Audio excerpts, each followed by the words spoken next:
Good morning. Tenth class हमने मतलब जो लेसन स्टार्ट कर रखा है भारत में राष्ट्रवाद, उसके हम कई पॉइंट कर चुके थे, लेकिन आज जो पॉइंट आ गया हमारा वो है खिलाफत आंदोलन। जो खिलाफत आंदोलन प्रथम महायुद्ध में भारतीय मुसलमानों ने अंग्रेज़ों का इस शर्त पर साथ दिया कि अंग्रेज़ तुर्की के सुल्तान के साथ अच्छा व्यवहार करेंगे, परंतु युद्ध की समाप्ति पर अंग्रेज़ों ने वहाँ के सुल्तान के साथ भी बुरा व्यवहार किया। यानी अंग्रेज़ों ने मुसलमानों के साथ क्या शर्त रख दी कि भाई हमारा साथ दो और हम क्या करेंगे, मुसलमानों के साथ अच्छा व्यवहार, भारतीय मुसलमानों के साथ अच्छा व्यवहार करेंगे। तो उन्होंने क्या किया, अंग्रेज़ और तुर्की के सुल्तान के साथ है अच्छा व्यवहार करने का जो उन्होंने प्रॉमिस किया था, लेकिन जैसे ही युद्ध समाप्त हुआ अंग्रेज़ों ने वहाँ के सुल्तान के साथ भी बुरा व्यवहार किया। मुसलमान तुर्की के सुल्तान को अपना खलीफा समझते थे। खलीफा का अर्थ होता है धार्मिक नेता। जो मुसलमान थे वो जो तुर्की के सुल्तान को अपना क्या समझते थे, खलीफा या धार्मिक नेता मानते थे। इसलिए वे अंग्रेज़ों से नाराज़ हो गए और उन्होंने अंग्रेज़ों के विरुद्ध एक आंदोलन आरंभ कर दिया जिसे खिलाफत आंदोलन कहते हैं। कि उस आंदोलन का क्या नाम दिया गया, खिलाफत। खिलाफत का अर्थ होता है यानी बगावत करना। गांधी जी ने भी इस आंदोलन में समर्थन किया और इसे अपने असहयोग आंदोलन का अंग बना लिया। उसके बाद एक और रीजन बनता है कि स्वराज पार्टी जैसे ही जो पहला था प्रथम विश्व युद्ध के बाद राष्ट्रवाद के कारण आए थे, सत्याग्रह, रॉलेट एक्ट, जलियांवाला बाग, असहयोग आंदोलन, बागानों में स्वराज, अभी हमने खिलाफत पढ़ा है, और फिर एक स्वराज्य पार्टी। यानी एक और पॉइंट हमने जुड़ा है, असहयोग आंदोलन समाप्त होने के कुछ समय तक देश में शांति बनी रही। उस समय कांग्रेस में दो दल थे। कितने दल थे? दो दल थे। एक दल स्वराज्य पार्टी के नाम से प्रसिद्ध था। जो एक दल था वो स्वराज्य पार्टी के नाम से प्रसिद्ध था। इस दल के मुख्य नेता मोतीलाल नेहरू तथा चित्तरंजन दास थे। स्वराज पार्टी के नेता कौन थे? मोतीलाल नेहरू और चित्तरंजन दास थे। स्वराज पार्टी ने 1923 ईस्वी में विधानसभा चुनाव में भाग लिया। उसे कई स्थानों पर विजय भी मिली। उस समय की शासन व्यवस्था में विधानसभा विशेष कार्य न कर सकती थी, अतः स्वराज पार्टी के नेताओं ने 1926 में विधान परिषद से त्याग पत्र दे दिया। यानी जो विधानसभा थी वो विशेष कार्य नहीं कर सकती थी, तो 1926 में क्या हुआ, उस पार्टी के नेताओं ने विधान परिषद से त्याग पत्र दे दिया। तो शायद ये इतना आपकी अच्छी तरह समझ में आया है। तो इसके बाद हम नेक्स्ट पॉइंट पे फिर चलते हैं। जो हमारा नेक्स्ट पॉइंट बनेगा साइमन कमीशन।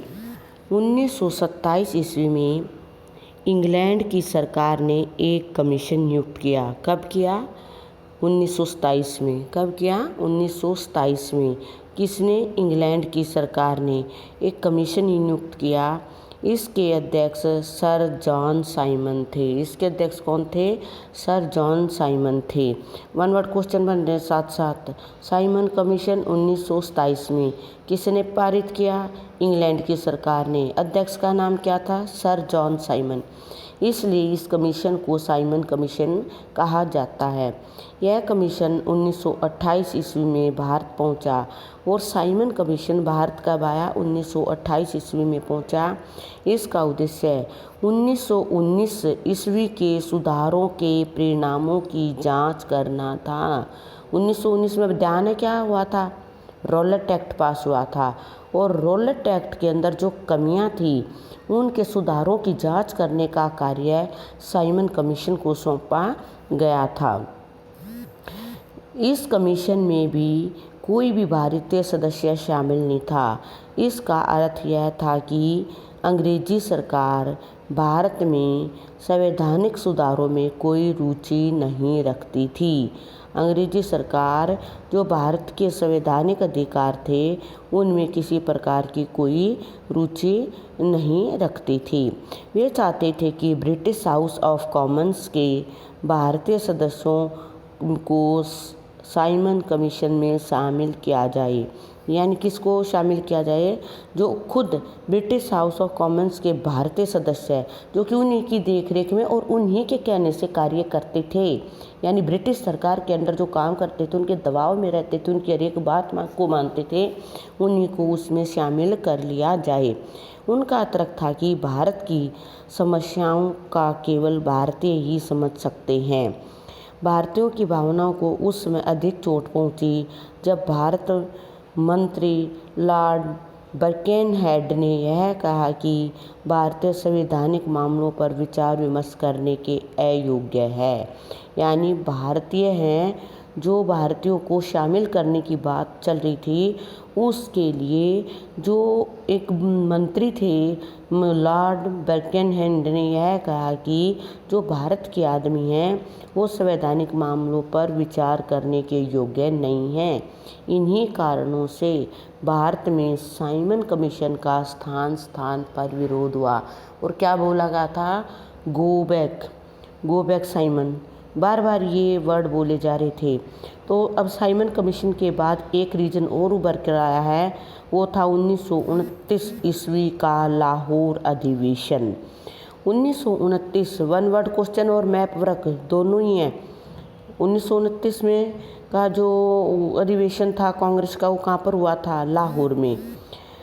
इस अधिवेशन की अध्यक्षता पंडित जवाहरलाल नेहरू ने की। 1929 का जो अधिवेशन हुआ था, अधिवेशन की जो अध्यक्षता की थी वो पंडित जवाहरलाल नेहरू ने की थी।